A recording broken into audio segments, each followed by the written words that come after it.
सूरज की किरणों में अमृत का वो प्रकाश, हर नई सुबह के साथ यीशु राजा है अब। अंधकार से जो लड़ती उसकी वाणी है आप, उसकी वाणी है आप, उसकी वाणी है आप। अमृत वाणी, अमृत वाणी, अमृत वाणी, अमृत वाणी, अमृत वाणी।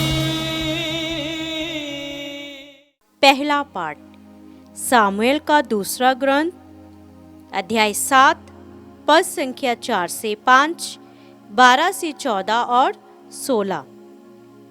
प्रभु की वाणी नातान को यह कहती हुई सुनाई पड़ी, मेरे सेवक दाऊद के पास जाकर कहना, प्रभु यह कहता है, जब तुम्हारे दिन पूरे हो जाएंगे और तुम अपने पुरखों के साथ विश्राम करोगे, तो मैं तुम्हारे पुत्र को तुम्हारा उत्तराधिकारी बनाऊंगा और उसका राज्य बनाए रखूंगा।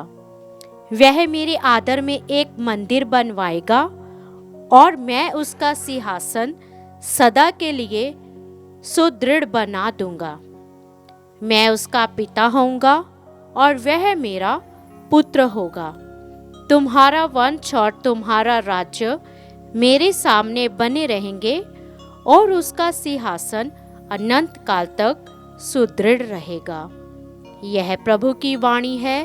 ईश्वर को धन्यवाद। भजन अनुवाक्य, उसका वंश सदा सर्वदा बना रहेगा, उसका वंश सदा सर्वदा बना रहेगा। हे प्रभु, मैं सदा ही तेरी कृपा का गीत गाता रहूंगा। मैं पीढ़ी दर पीढ़ी तेरी सत्य प्रतिज्ञता घोषित करता रहूंगा। तूने कहा, मेरी कृपा सदा ही बनी रहेगी, मेरी सत्य प्रतिज्ञता आकाश की तरह चिरस्थायी है। अनुवाक्य, उसका वंश सदा सर्वदा बना रहेगा। मैं अपने कृपा पात्र को प्रतिज्ञा दे चुका हूँ। मैंने शब्द खाकर अपने सेवक दाऊद से कहा, मैं तुम्हारा वंश सदा सर्वदा के लिए स्थापित करूँगा। तुम्हारा सिंहासन युग युगों तक सुदृढ़ बनाए रखूँगा। अनुवाक्य, उसका वंश सदा सर्वदा बना रहेगा। वह मुझसे कहेगा, तू ही मेरा पिता, मेरा ईश्वर और मेरा उद्धारक है। मेरी कृपा उस पर बनी रहेगी, मेरी प्रतिज्ञा उसके लिए चिरस्थायी है। अनुवाक्य, उसका वंश सदा सर्वदा बना रहेगा। दूसरा पाठ रोमियो के नाम संत पौलुस का पत्र, अध्याय 4, पद संख्या 13, 16 से 18 और 22।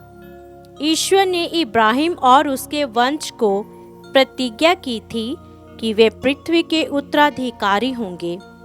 यह इसलिए नहीं हुआ कि इब्राहिम ने संहिता का पालन किया, बल्कि इसलिए कि उसने विश्वास किया और ईश्वर ने उसे धार्मिक माना है। वह प्रतिज्ञा विश्वास पर और इसलिए कृपा पर भी निर्भर रहती है। वह न केवल उन लोगों पर जो संहिता का पालन करते हैं, बल्कि समस्त वंश पर लागू होती है। उन सबों पर जो इब्राहिम की तरह विश्वास करते हैं। इब्राहिम हम सबों का पिता है, जैसा कि लिखा है, मैंने तुमको बहुत से राष्ट्रों का पिता नियुक्त किया है।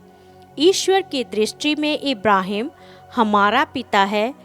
उसने ईश्वर में विश्वास किया जो मृतकों को जिलाता है और शब्द मात्र कहकर चीजों की सृष्टि करता है।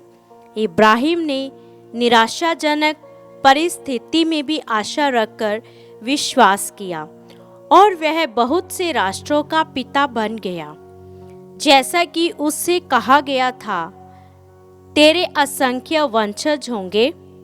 उस विश्वास के कारण ईश्वर ने उसे धार्मिक माना है। यह प्रभु की वाणी है।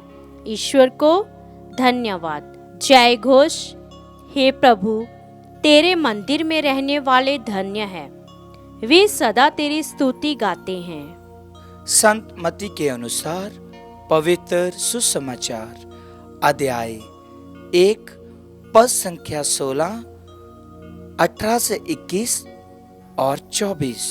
याकूब से मरियम का पति यूसुफ उत्पन्न हुआ और मरियम से यीशु उत्पन्न हुए, जो मसीह कहलाते हैं।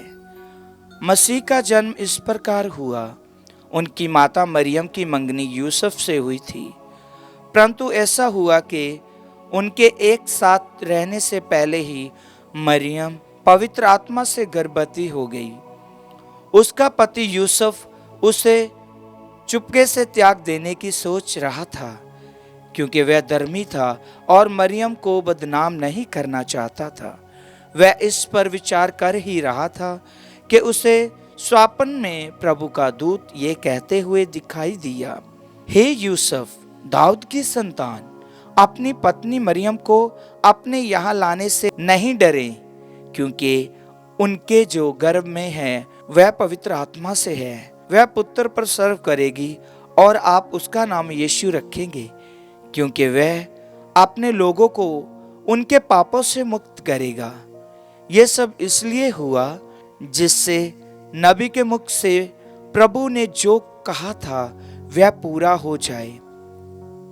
देखो, एक कुंवारी गर्भवती होगी और पुत्र प्रसव करेगी और उसका नाम इम्मानुएल रखा जाएगा, जिसका अर्थ है ईश्वर हमारे साथ है। यूसुफ नींद से उठकर प्रभु के दूत के आज्ञा अनुसार अपनी पत्नी को अपने यहाँ ले आया।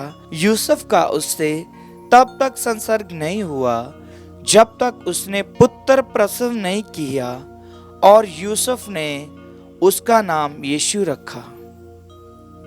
ये प्रभु की वाणी है। ईश्वर को धन्यवाद।